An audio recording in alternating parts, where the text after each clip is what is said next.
May 22nd, 2011. Excitement filled the air as the Joplin High School class of 2011 accepted their diplomas.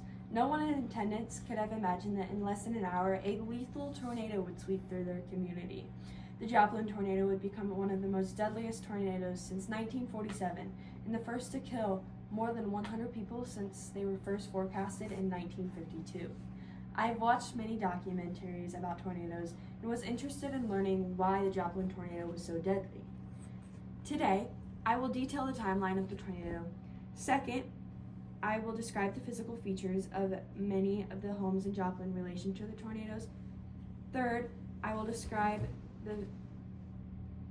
the magnitude and the size of the storm. Finally, I will focus on the number of deaths that occurred in businesses. Joplin, Missouri falls within the geographic area called the Tornado Alley.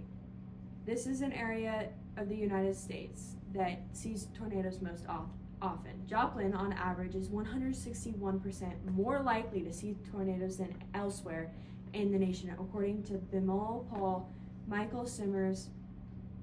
So it was no surprise when Joplin was placed in a tornado watch on 1:30 by the National Oceanic and Atmospheric Administration, or NOAA. At 5:11, just 8 minutes after the high school graduates threw their caps into the air, the first tornado siren sounded. The National Institute of Standards and Technology, or NIST, verified touchdown by training spotters at 5:34, 6 miles southwest of Joplin.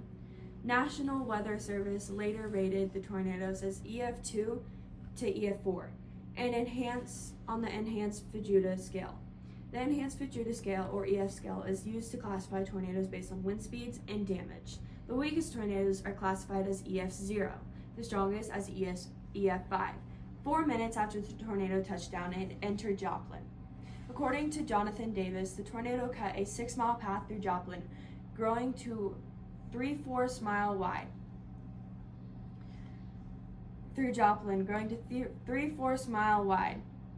Of these 6 miles, 4 would see wind speeds greater than 200 miles per hour, officially turning the Joplin tornado into a deadly EF5. In total, 158 lives were lost, 7,000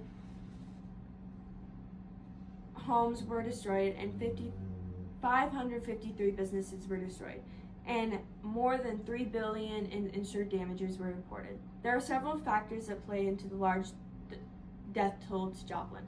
The first is the overall scale of the tornado and where it is struck within the community.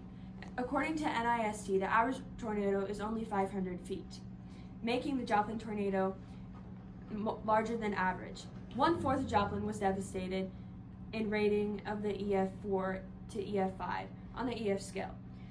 Areas hit contain many commercial establishments and residents. Paul and Stimmers noted that 1/3 of Joplin's population lived in the path of the storm. FEMA, or the Federal Emergency Management Association, divided the tornado path into 4 zones: catastrophic, extensive, limited, and moderate. NIST researchers discovered that 79% of the fatalities occurred in the catastrophic zone, which housed 35% of the population. 19% of the buildings destroyed in the catastrophic zones were businesses.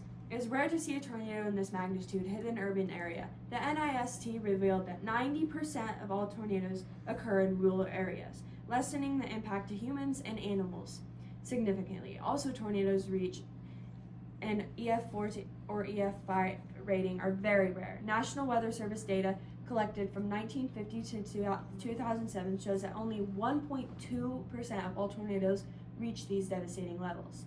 Joplin was in the eye of the monster. So how did tornado sirens and shelter come to play? The article by Paul and Simmers, entitled indicated that most residents had adequate time to make shelter before the storm hit. A small number elected to ignore the warnings even though they were aware of potential damages. Most who did seek shelter did so in an interior room or on the lowest level of the building they were in. Also, this is usually the safest places. 78% of all homes in Joplin did not have basements due to rocky soil and high water table. Homes in Joplin were also relatively old and made of wood and were either not anchored to their foundations or did not have a foundation at all. These factors made the safest room in the homes deadly, leading to 41% of deaths occurring in permanent housing structures, according to the NIST. So where did everyone die? The most concerning statistic producing the Joplin tornado and the number of deaths that occurred in the businesses. In Joplin, 42% of those were killed inside businesses, according to NIST. Prior to the Joplin storm, only 5% of all reported tornado deaths occurred in businesses. It is important to keep in mind that the storm hit Joplin on graduation Sunday at 5:34 p.m. Many residents were out-of-town guests and were still there celebrating and running errands. Customers took shelter in commercial coolers, safe rooms, and crawl spaces. While commercial buildings are typically safer than residential buildings, they are ill-equipped to survive the deadly EF5 tornado. Death rates in businesses were higher across all damage zones when compared to the deaths in other structures, according to NIST. It may be cliche to say, but Joplin tornado was the perfect storm. Today I detailed the timeline of the tornado. Second, I discussed size and magnitude of the tornado. Third, I described the physical feature contributed to the high death toll. Finally, I focused on the staggering number of deaths that occurred within the Joplin businesses. The storm hit Joplin on the right day at just the right time to produce the highest death toll since 1947.